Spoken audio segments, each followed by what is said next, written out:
Selamünaleyküm.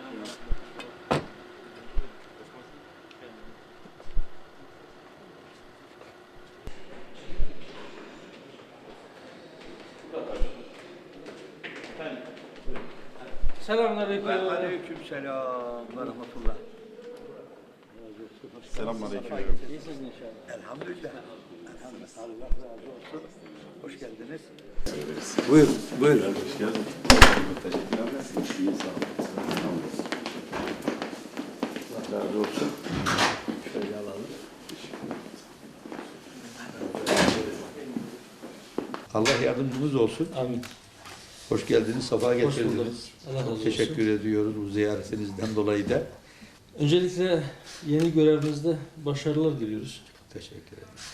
Rabbim bütün hayırlı işlerinizde önünüzü açsın. Amin. Hayır söyletsin, hayır yaptırsın. Amin. Bu görev değişikliğinin hem partinize hem bütün olarak milletimize, memleketimize hem de İslam alemine hayırlar getirmesini temin ediyoruz. Allah. Hayırda yarışmak güzeldir. Evet. Aynı şekilde hayırda yardımlaşmak bir vazifedir. Evet.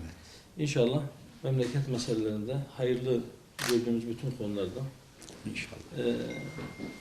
hayra vesile olmak veya buna katkı sunmak isteyen bütün kardeşlerimizle gerek siyasi gruplar, partiler gerekse de diğer sivil toplumla birlikte inşallah beraber bir şeyler yapmak isteriz. İnşallah. Bu konuda bir gayretimiz, bir azmimiz, bir kararımız vardır. Allah. Aynı şeyin sizlerde olduğu düşüncemiz vardır. İnşallah bu ziyaretimizde bu konuda bazı hayır kapılarının açılmasına vesile olacaktır diye ümit İnşallah. ediyoruz. Allah razı olsun. Teşekkür ederim. Sizleri de misafir etmekten memnuniyet duyacağımızı da bu şekilde Allah razı bu vesileyle olsun. ifade etmiş olalım inşallah. Çok teşekkür ederim. Tekrar hayırlı olsun göreviniz. Allah Rabbim razı olsun. muvaffak etsin. Allah mübarek etsin. Amin. Allah razı olsun. Hoş geldiniz. Safa getirdiniz. Size çok teşekkür ederiz bu ziyaretinizden ve hayır dualarınızdan dolayı.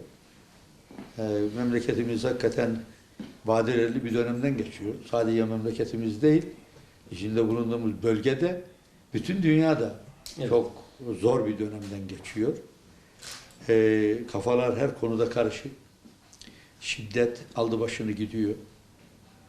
Ve dünyadaki yeni oluşumlar da bu işi biraz gerginliği körüklüyor gibi. İşte Amerika'da birisi çıktı şimdi başkan oldu. Bugüne kadar Amerikan politikalarının tamamını kökten değiştirecek tavırlar sergiliyor. Avrupa'da karışıklık var. Bizim bölgemiz hepsinden daha karışık. Allah yardımcımız olsun. Amin. Tabii bizi en çok üzen bu bölgelerde işin şiddete dönüşmesi, kan ve gözyaşının çok olması. Bunun için de biz en önemli konuyu biraz sizin söylediğiniz, belki ifade ettiğiniz meseleyi aşmak için söylüyorum. Tefekküre, düşünceye bağlıyoruz. Yani insanlar problemleri güzel analiz ederlerse, doğru tespitte bulunurlarsa, doğru çözüm önerileri getirirlerse çözebilirler, üstesinden gelebilirler. Özellikle Hüdapar'ın sizlerin bu konuda hakikaten Türk siyasetine önemli bir katkı sağlayacağını ümit ediyorum. Ve özellikle de doğuda, güneydoğuda meydana gelen bu kargaşada sizin katkınız hakikaten faydalı olacak ve sizin katkınıza ihtiyaç vardır diye düşünüyorum.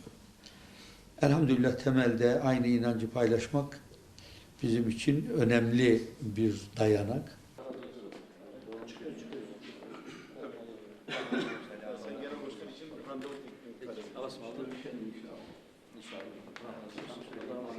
Hürmet ediyorum. Hayırlı olsun. Allah mübarek etsin. Allah emanet olun.